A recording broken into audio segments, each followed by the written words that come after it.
नमस्कार दोस्तों, स्वागत है आपका स्टडी फॉर सिविल सर्विसेज में। वीडियो को पूरा देखिए। कोई भी आपका फीडबैक है, कोई सजेशन है, तुरंत वीडियो में कमेंट करके जरूर बताइए। अच्छा लगे तो वीडियो लाइक जरूर कर लीजिए और ऐसे वीडियो लगातार फ्री में पाने के लिए चैनल को तुरंत सब्सक्राइब कर लीजिए और बेल आइकन को जरूर टैप कर लीजिए ताकि आगे भी सारे वीडियो आपको मिलते रहे। यूट्यूब में फॉलो करते हैं तो प्लीज ये वाला फ्री टेलीग्राम चैनल जरूर ज्वाइन कर लीजिएगा। सारे नोटिफिकेशन, सारे अपडेट यहीं पे आते हैं, ध्यान रखिएगा। स्टडी फॉर सिविल सर्विसेज का कोई भी पेड ग्रुप अगर आपको ज्वाइन करना है तो सिर्फ 856480560660897523864455 यही नंबर है हमारे, सिर्फ जहां पे कॉल या व्हाट्सएप कर सकते हैं। इंस्टाग्राम पे हमारा पेज जरूर फॉलो कर लीजिएगा, studyforcivil.services है। ट्विटर पे हमको जरूर फॉलो कर लीजिएगा, @studyforcivils है। सारे क्वेश्चन अटेम्प्ट करिए और स्कोर अपना तुरंत कमेंट करके बताइए। नमस्कार दोस्तों, स्वागत है आपका स्टडी फॉर सिविल सर्विसेज में। आरओ एग्जामिनेशन के लिए हम पेड क्विजेस भी अब देख रहे हैं लगातार, ठीक है। पिछले 3-4 वीडियो हो चुके हैं, आप उसको देख सकते हैं, नीचे प्लेलिस्ट में मिल जाएंगे आपको। और आपको अगर आरओ एग्जाम में एडमिशन लेना है तो नीचे उसके नंबर भी, कॉन्टैक्ट डिटेल्स डिस्क्रिप्शन बॉक्स में है, वहाँ पे कॉन्टैक्ट कर लीजिए, ठीक है। पूरी इन्फॉर्मेशन आपको वहाँ से मिल जाएगी, ठीक। तो बिना किसी देरी के चलिए शुरू करेंगे हम। फर्स्ट क्वेश्चन देखते हैं। कहा जा रहा है आपसे कि प्रत्येक पोषण स्तर में जीवों के मृत अवशेषों का भक्षण करते हैं तथा पोषक तत्वों के पुनर्चक्रण में सहायता करते हैं। तो ये इनमें से जो 4 ऑप्शन दे रखा है, किसकी परिभाषा है ये, है ना। तो आप जैसे एनवायरनमेंट इकोलॉजी का सब्जेक्ट पढ़ेंगे तो उसमें फूड चेन के बारे में पढ़ेंगे, ठीक है। तो यहाँ पर ट्रॉफिक लेवल्स पे जो भी जीव हैं उनके मृत अवशेषों का भक्षण तथा जो हमारा ये मतलब रिसाइकलिंग है न्यूट्रिएंट्स का, उसका कार्य करते हैं डिकम्पोजर्स, ठीक है, अपघटक। एग्जाम्पल्स अगर हम बात करें इसका तो जैसे बैक्टीरिया है ना, फंगस, ये सब इन्हीं के बारे में यहाँ बात हो रही थी। तो सी ऑप्शन को जो है चूज करते हैं यहाँ से। देखिए, सुअर, भालू तथा मनुष्य, ठीक है, ये 3 जो हैं या फिर अन्य इनके ही श्रेणी के लोग किस प्रकार के जंतुओं का उदाहरण है, ठीक है। तो आपको पता है ह्यूमंस भी एनिमल जो है, सेल्स में हम इनको काउंट करते हैं तो एनिमल का ही रूप है। तो पिग, बियर, ह्यूमन, है ना, इस तरह के जो जीव हैं ये जो है पौधे तथा जंतु दोनों का भक्षण करते हैं। तो इस वजह से इनको हम किस रूप में जानते हैं? ओमनिवोरस, यानी कि सर्वाहारी, ठीक। देखिए, प्राकृतिक पारितंत्र का उदाहरण इसमें से कौन सा नहीं है, यानी कि नेचुरल इकोसिस्टम नहीं है, ठीक है। तो नेचुरल इकोसिस्टम वो है कि जो मानव निर्मित नहीं है। तो मानव निर्मित एस्चुरी प्राकृतिक होता है, कोरल रीफ्स प्राकृतिक है, रेन फॉरेस्ट प्राकृतिक ही है। जो खेती के लिए, जैसे आप मान लीजिए धान की फसल लगाने के लिए आपने खेत तैयार किया, खेत को जुताई करी, उसमें पानी भरा, है ना, खाद वाद डाली, फिर उसको एक कल्टीवेबल बनाया, है ना, ताकि धान की फसल उसमें अच्छे से हो सके। तो ये क्या है? हमारा एक आर्टिफिशियल इकोसिस्टम या फिर मैन मेड इकोसिस्टम है, ठीक, मानव निर्मित। कीर्तन की उत्पत्ति किस राज्य में हुई थी, ठीक है। तो जो लोक संगीत आप अपने जैसे स्पेशली इधर उत्तर प्रदेश, बिहार में देखते हैं, कीर्तन का एक रूप जो है किया जाता है मंदिरों में स्पेशली, ठीक है। तो इसकी उत्पत्ति की अगर हम बात करें तो ये इसकी उत्पत्ति है वेस्ट बंगाल राज्य से, है ना, बी ऑप्शन। हिस्ट्री में आप एक पुस्तक पढ़ते हैं गीत गोविंद, है ना, जिसके लेखक कौन है? जयदेव। तो उस बुक से ही जो है कीर्तन की एक तरीके से प्रेरणा मिलती है और वहीं से इसका जो है स्टार्ट हुआ कीर्तन जो है गाने का। अब है कि भटियाली लोक संगीत की उत्पत्ति किस राज्य में हुई थी, ठीक। तो ये जो है वेस्ट बंगाल का ये भी है। इसमें बेसिकली क्या होता है कि जो नेचुरल चीज़ें हैं या आपका जो डेली एक्टिविटीज़ है, दैनिक जीवन है सामान्य मनुष्यों का, है ना, तो उसके बारे में जो एक कम्युनिटी होती है मल्लाहों की, है ना, जो ये मछली वगैरह का काम करते हैं, ठीक है, तो उनके द्वारा गाया जाने वाला एक गीत होता है भटियाली। संगीत समुदाय तथा उनसे संबंधित राज्य का कौन सा युग्म गलत है, ठीक। तो अलग अलग जैसे कुछ संगीत के समुदाय हैं, कम्युनिटीज़ हैं जो प्रैक्टिस करते हैं संगीतों के, तो उसमें देखिए गलत वाला हम यहाँ पे आपको बताते हैं। डी ऑप्शन में लिखा है लांघा, जो कि केरल से संबंध किया गया है, ये गलत है। लांघा एक कम्युनिटी है जो है आपका यहाँ गुजरात और राजस्थान के रीजन्स में, है ना, ये म्यूज़िक का प्रैक्टिस करते हैं और स्पेशली जो मुस्लिम रूलर्स होते थे पहले, उनके एक तरीके से प्रशंसा में जो गीतों का ये लोग जो है गायन वगैरह करते थे, ठीक। तो बाकी के ऑप्शंस ठीक हैं, इनको देख लें आप एक बार। निम्नलिखित में से कौन सा युग्म सही सुमेलित नहीं है, ठीक है। तो देखिए, कुछ राग लिखे हैं और वो किसके प्रतीक हैं, है ना, या उनका मनोभाव क्या है, रस क्या है ना, वो लिखा हुआ है। तो भैरव राग जो है वो शांति को संदर्भित है, शांति मतलब उसका मनोभाव शांति वाला है। दीपक राग जो है वो करुणा से संबंधित है। मेघ राग जो है वो साहस का प्रतीक है, ठीक है। और मालकौंस जो है हर्ष लिखा हुआ है, ये गलत है। बेसिकली जो भी राग होते हैं हिंदुस्तानी, जितने भी राग आप पढ़ते हैं, ठीक है। तो उनका कुछ समय होता है गाने का, ऋतुएं होती हैं और उसका मनोभाव क्या है। तो मालकौंस की अगर हम बात करें तो ये बेसिकली गाया जाता है मध्य रात्रि के समय, है ना। और ऋतु अगर हम बात करें इसका कि किस सीजन में गाते हैं तो शीतकालीन जो समय होता है उसमें गाते हैं। और ये जो है वीरता को, है ना, संदर्भित करता है। इसका मनोभाव, है ना, वीरता वाला है, ठीक। तो ये गलत है। देखिए अभी आपको बताया ऊपर कि राग जो होते हैं उनके गाने का समय होता है, ठीक है। तो उसी संदर्भ में कौन सा युग्म यहाँ पे सुमेलित नहीं है। तो देखिए इसमें गलत हो जाएगा आपका ये मेघ राग जो है ना, भोर। तो ये बेसिकली देर रात के समय गाते हैं इसको, ठीक है। ये गलत हो जाएगा, इसको यहाँ से चुनेंगे सी ऑप्शन, ठीक। ये साहस को जो है संदर्भित करता है, ये आपको पता होना चाहिए। अब देखिए राग और उसके द्वारा उसके गाए जाने वाली जो ऋतु है उसके संदर्भ में कौन सा सुमेलित नहीं है, ठीक है। तो अभी कुछ के बारे में तो खैर ऊपर के 2 प्रश्नों में आपको बताया गया है। इसमें हम अगर देखें तो जो हिंडोल है ना, इसमें लिखा है कोई भी ऋतु, ये गलत हो जाएगा। हिंडोल बेसिकली गाते हैं आपका जो है बसंत ऋतु में, है ना। बाकी के विकल्पों को देखेंगे, ठीक है। निम्नलिखित में से कौन सी एक चना की किस्म नहीं है, ठीक है। ग्राम यानी कि जो चना की फसल होती है, तो अभी जैसे ये इसी सीजन में जैसे बुआई अभी चना की हुई है भारत में। तो अब जो बीज भारत में प्रचलित हैं उसमें से देखें तो गौरव, अजय, अतुल, है ना, पूसा और पतंजी, ये सब करके जो है इसके वैरायटीज होते हैं चना की। इसमें रचना जो है ये मटर की एक किस्म है जिसमें रचना, स्वर्ण बेला, स्वर्ण रेखा, ऐसे जो है ये वैरायटीज होती हैं इसकी, ठीक। राष्ट्रीय बागवानी परिषद की स्थापना 1984 में की गई और इसका मुख्यालय कहाँ पर है ये बताना है, ठीक है।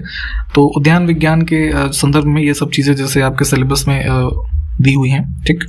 तो ध्यान रखेंगे 1984 में इसकी स्थापना हुई और ये हरियाणा के गुरुग्राम में स्थित है, ठीक है, बी ऑप्शन।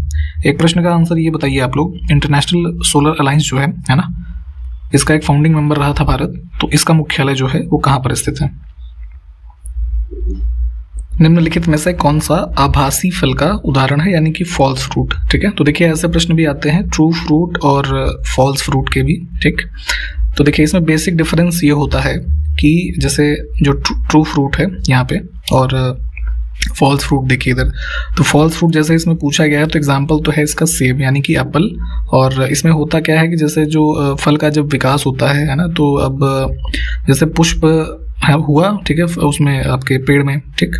तो अब पुष्प का जो अंडाशय यानी ओवरी वाला भाग है ना, उसके अलावा जो उस फूल के और भाग है, जैसे अलग अलग भाग होते हैं ना, जैसे बाह्य दल, पुष्पासन, ये सब हिंदी में जो बोलते हैं, तो उनसे भी जिन फलों का निर्माण हो जाता है, ठीक है, उसको यहाँ पे फॉल्स फ्रूट कहते हैं। तो उसमें से सेब है आपका, ये जैसे कटहल हो गया, अनानास हो गया, ये सब फॉल्स फ्रूट के उदाहरण हैं, ठीक। अब बनाना, ग्रेप्स, ये सब ट्रू फ्रूट में आते हैं। इसमें क्या होता है कि ऐसे फलों का जो निर्माण होता है वो सिर्फ ओवरीज यानी कि अंडाशय से ही होता है, जो पुष्प का भाग है, ठीक। तो ये बेसिक सा डिफरेंस है। डिटेल में पढ़ना चाहें तो एक बार पढ़ लीजिएगा आप लोग। निम्नलिखित में से कौन सी एक आम की किस्म नहीं है, ठीक है। मैंगो जो फ्रूट होता है उसकी वैरायटीज की अगर हम बात करें तो आम्रपाली, मल्लिका, निरंजन, इसके अलावा सिंधु, लंगड़ा, ये सब है ना, अरुणिमा, नीलम, ये सब जो है आम की वैरायटीज होती हैं। ललित जो है वो एक रिसेंटली डेवलप्ड वैरायटी है इसकी, अमरूद की, ठीक।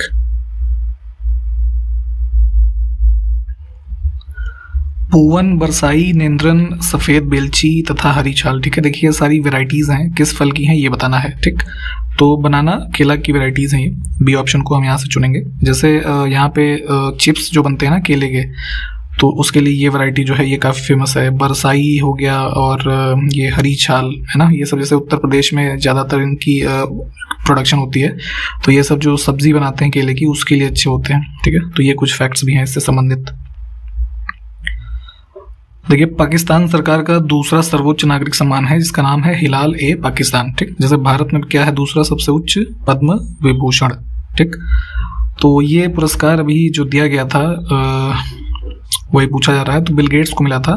पाकिस्तान में पोलियो के इरेडिकेशन में इनके जो ह्यूमैनिटेरियन एफर्ट्स थे, है ना, उसके लिए। 2022 की जो रिपब्लिक डे परेड होती है दिल्ली में, ठीक, तो उसी के संदर्भ में पूछा जा रहा है कि सर्वश्रेष्ठ झांकी का पुरस्कार किस प्रदेश ने प्राप्त किया। तो ये दिया गया था उत्तर प्रदेश की झांकी को। इसमें जो इस बार का डिस्प्ले था इस झांकी में उत्तर प्रदेश की, काशी विश्वनाथ जो कॉरिडोर बना है नया वो, और 1 डिस्ट्रिक्ट 1 प्रोडक्ट ये स्कीम। दादा साहब फाल्के अंतर्राष्ट्रीय फिल्म पुरस्कार 2022 में फिल्म ऑफ द ईयर का अवार्ड जो है वो किसे मिला है? तो फिल्म ऑफ द ईयर मिला था इसमें जो है पुष्पा को, है ना। और बेस्ट फिल्म की अगर हम बात करें तो वो अवार्ड मिला था जो है सर्वश्रेष्ठ फिल्म का शेरशाह को। ठीक, दोनों याद रखिए। फियरलेस गवर्नेंस पुस्तक का लेखक का नाम बताना है। ठीक है, तो ये डॉक्टर किरण बेदी को आप जानते ही होंगे, इनकी पुस्तक है, B option. How to prevent the next pandemic, ये इस पुस्तक के लेखक का नाम बताइए। ठीक, तो कोरोना के बाद जो है कोविड-19 पैंडमिक जो 2 साल लगभग चला, तो उसी के संदर्भ में एक पुस्तक लिखी बिल गेट्स ने, how to prevent the next pandemic. देखिए निम्न में से कुछ पुस्तक तथा उसके लेखक का कौन सा युग्म सही सुमेलित नहीं है। तो अभी हाल के दिनों में ये देखिए यहाँ 4 विकल्पों में पुस्तकें लिखी हैं, ये प्रकाशित हुई। तो इसमें गलत है आपका जो है अ नेशन टू प्रोटेक्ट, है ना, सी ऑप्शन। इसमें उमादास गुप्ता लिखा है, ये गलत है। ये पुस्तक के लेखक थे, इनका नाम है प्रियम गांधी और मोदी, है ना, बड़ा बढ़िया नाम है देखिए, तो इनकी पुस्तक है ये। बाकी के विकल्प ठीक है, इनको पढ़ के देख लीजिएगा एक बार। एप्पल बाउल ऑफ इंडिया, है ना, सेब की टोकरी कह लीजिए हिंदी में, तो किस राज्य को ये कह के संदर्भित किया जाता है? हालांकि प्रोडक्शन के मामले में देखेंगे तो जम्मू कश्मीर लीडर है सेब के, परंतु हिमाचल प्रदेश जो है इसको कहा जाता है एप्पल बाउल। अब यहाँ पे देखिए कौन सा युग्म सही सुमेलित नहीं है। ठीक, तो देखिए बड़े अच्छे अच्छे ऑप्शंस हैं कि गरीबों का सेब जो है वो किस फल को कहते हैं, तो ये होता है अमरूद। ठीक है, फिर है अंगूर की किशमिश वाली जो किस्म होती है ना, अंगूर की कई सारी किस्में होती है, जैसे किशमिश बनता है, शराब बनाने वाली किस्म अलग होती है, तो यहाँ पे ये वैरायटीज होती हैं इसकी। ठीक है, फलों का राजा आम को मैंगो को कहा जाता है। राष्ट्रीय केला अनुसंधान केंद्र कटक में नहीं है, ये जो है त्रिची में, ठीक, तमिलनाडु में। अगर कटक की बात करें तो वहाँ पे वो है आपका जो राइस रिसर्च इंस्टीट्यूट है ना, ये स्थित है।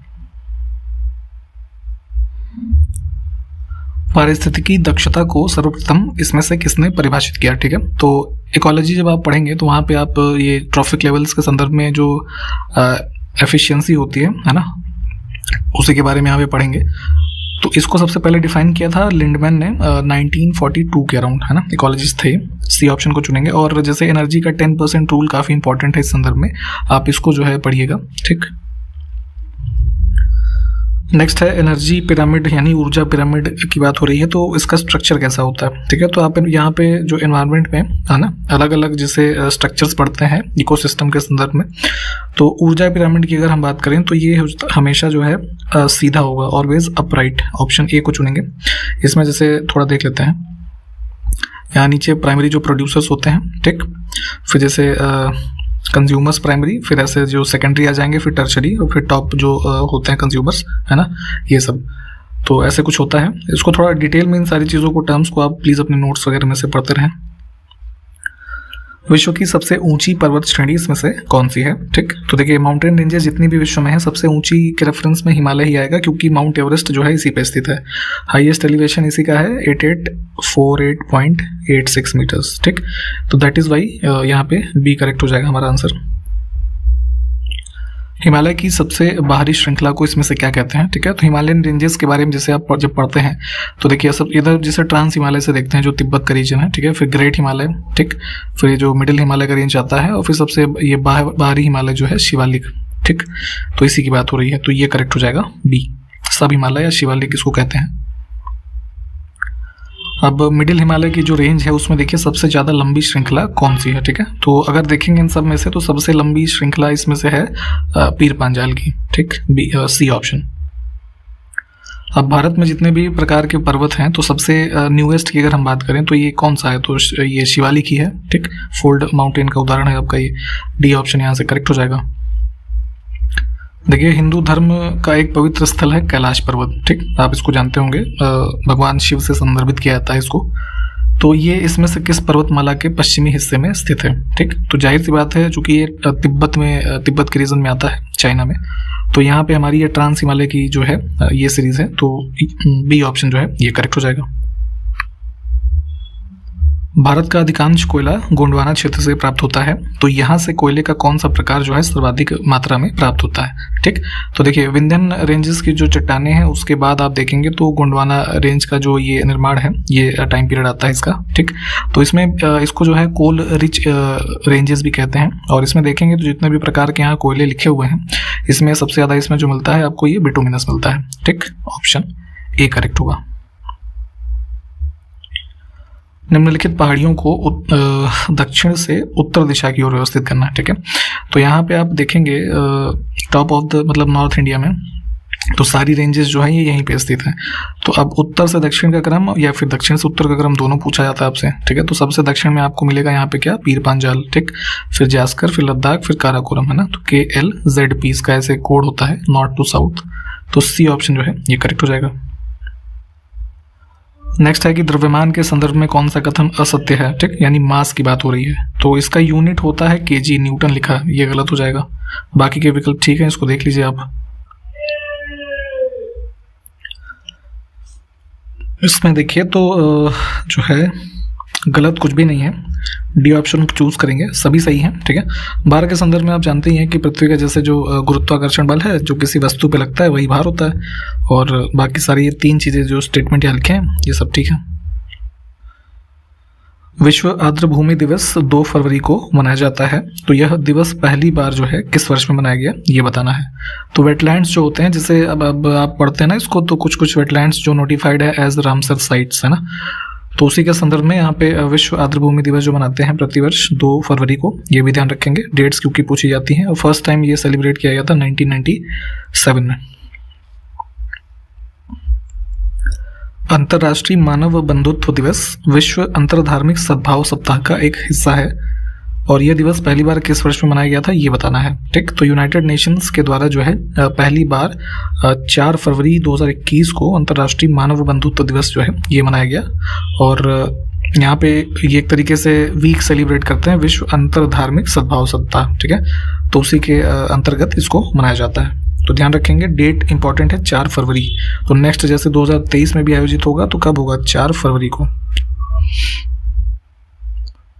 हाल ही में 8 फरवरी को सुरक्षित इंटरनेट दिवस 2022 मनाया गया, यानी कि सेफ इंटरनेट डे। तो इसका मुख्य विषय यानी कि थीम पूछी जा रही है 2022 के लिए, है ना। तो मनाया कब गया, 8 फरवरी को, ये ध्यान रखेंगे, सेफ इंटरनेट डे, और 19th एडिशन था ये, है ना।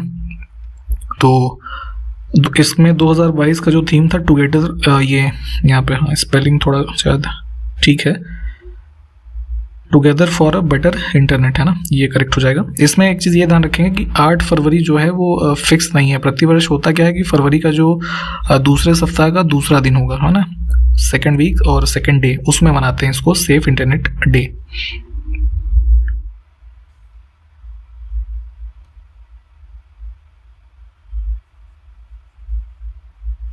ठीक, स्पेलिंग का भी ध्यान रखिएगा। हाल ही में पेट्रोपोलिस, है ना, इस नाम का एक शहर जो है भूस्खलन और बाढ़ जैसी आपदाओं के कारण चर्चा में रहा था। तो यह जो शहर है मतलब किस देश में स्थित है, अब यहाँ पे ये बताना है। तो ये है यहाँ पे आपका जो है ब्राज़ील में। ठीक, ये फरवरी 2022 की घटना है, इसमें जो है काफ़ी जो है इससे समस्या हुई थी, भूस्खलन और बाढ़ जैसी समस्याओं से लगभग 100 से ज़्यादा लोगों की मृत्यु भी हो गई थी।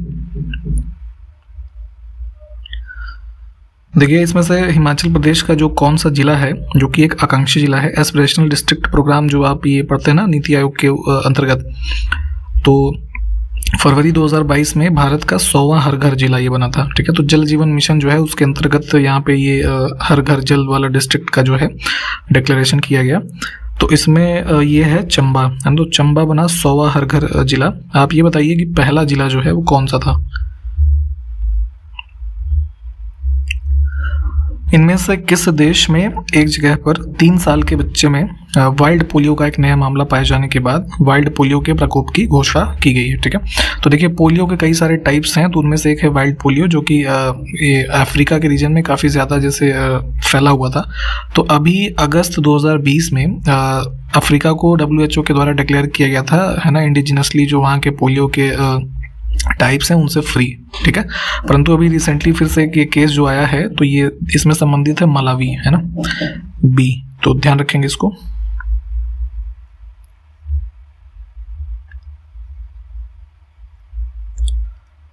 भारत का कौन सा राज्य मक्का और सूरजमुखी का सबसे बड़ा उत्पादक है? ठीक है, मेज एंड सनफ्लावर की अगर हम बात करें तो प्रोडक्शन के मामले में लार्जेस्ट प्रोड्यूसर स्टेट है कर्नाटक। देखिए, एग्रीकल्चरल प्रोडक्शन से संबंधित फैक्ट्स आते रहते हैं लगातार, तो उसी के क्रम में यहाँ पे इस मतलब इनमें से किस एक फसल का महाराष्ट्र राज्य जो है सबसे बड़ा उत्पादक राज्य नहीं है। ठीक, तो सबसे लार्जेस्ट प्रोड्यूसर इन दिए हुए ऑप्शंस से देखेंगे तो महाराष्ट्र है कॉटन का, सोयाबीन, तूर की जो दाल होती है, मस्टर्ड का नहीं है। मस्टर्ड में सबसे लार्जेस्ट प्रोड्यूसिंग स्टेट है राजस्थान।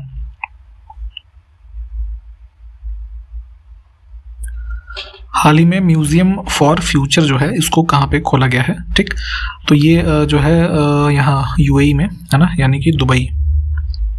इसको फरवरी 2022 में है ना, डेट भी अच्छी चुनी थी इन्होंने, 22 फरवरी 2022। ठीक है, इसको इनॉग्रेट किया और बेसिकली जो ये म्यूजियम फॉर फ्यूचर डेवलप किया गया है, तो मेन इसका जो गोल है तो टेक्नोलॉजिकल डेवलपमेंट के क्षेत्र में इनोवेशन, रोबोटिक्स, आर्टिफिशियल इंटेलिजेंस है ना, इन सबको बढ़ावा देना है। ऐसी अर्थव्यवस्था जिसके अंतर्गत सकल आय में तृतीय क्षेत्र यानी कि जो सर्विसेज सेक्टर होते हैं ना, ठीक, तो उसका योगदान 50% या उससे अधिक होता है, उसे कौन सी अर्थव्यवस्था कहा जाता है? ठीक, तो आप जैसे सेक्टर्स के बारे में इकोनॉमी के पढ़ते हैं, प्राइमरी सेक्टर, सेकेंडरी, टर्शरी, है ना, तो उसी क्रम में टर्शरी सेक्टर में सर्विसेज आती हैं। तो अगर किसी इकोनॉमी या किसी देश में मान लीजिए सर्विस सेक्टर जो है 50% से अधिक जो है उसके कह लीजिए इनकम में कंट्रीब्यूट कर रही है, तो सर्विस इकोनॉमी कही जाएगी। ठीक, यानी कि सेवा अर्थव्यवस्था। अब अर्थव्यवस्था के किस क्षेत्र में प्राकृतिक संसाधनों यथा कृषि कार्य, पशुपालन आदि को पक्के तौर पर प्राप्त किया जाता है? ठीक है, तो ये सारे फीचर्स हैं एनिमल हस्बेंड्री, एग्रीकल्चर, है ना, these kind of things primary sector का, है ना। ऑप्शन ए को चुनेंगे। अभी देखिए, आपको बताया था कि सर्विसेज जितनी भी हैं वो किस में आती हैं? टर्शरी सेक्टर में। ठीक, तो प्राइमरी का भी हमने ऊपर देखा, तो यहाँ पे बैंकिंग, बीमा, शिक्षा, चिकित्सा, पर्यटन, ये सब किस में अर्थव्यवस्था के किस क्षेत्र में आएंगे? तो तृतीय क्षेत्र यानी कि टर्शरी सेक्टर में। देखिए, एक निम्न पोषण स्तर से अगले उच्च पोषण स्तर पर जाने पर ऊर्जा का ह्रास जो है वो कितना होता है? ठीक, तो लॉस ऑफ एनर्जी की बात हो रही है। तो अभी हमने ऊपर लिंडमैन वाला जो बोला था कि 10% रूल देखेंगे, तो उसके संदर्भ में ही ये संबंधित है। होता क्या है कि जैसे मान लीजिए हमने एनर्जी का वो पिरामिड देखा था, ठीक, तो यहाँ प्राइमरी है, फिर सेकेंडरी लेवल है। तो जैसे मान लिया यहाँ पे 100 यूनिट जो है इन्होंने प्रोड्यूस किया एनर्जी, ठीक, तो ट्रांसफर जब होगा इस लेवल से इस लेवल पे, तो 90% जो हमारी एनर्जी है वो ट्रांसमिशन में लॉस हो जाएगी एक ट्रॉफिक लेवल से दूसरे ट्रॉफिक लेवल पे। ठीक है, तो इनमें जो रिसीव होगी वो सिर्फ 10% आती है। ठीक, तो जैसे 100 से इनको मिलेगा 10, अब इनसे ऊपर जाएगा तो यहाँ पे भी 9 जो है लॉस हो जाएगा, इनको सिर्फ 1 मिलेगा, है ना। तो कुछ इस तरीके से ये होता है। तो ऊर्जा का ह्रास जो होगा वो हमारा 90% हो जाएगा। डी ऑप्शन को चुनेंगे। इन चीज़ों को थोड़ा आप डिटेल में भी अपने नोट्स वगैरह में से प्लीज़ पढ़ा करें। ठीक, तो यहाँ तक हमने देखा है आज। सारे क्वेश्चंस आप देख लीजिए, जो पूछे गए होंगे उसको कमेंट करके बताइए। हम आपसे नेक्स्ट वीडियो में मिलते हैं, तब तक के लिए नमस्कार, जय हिंद।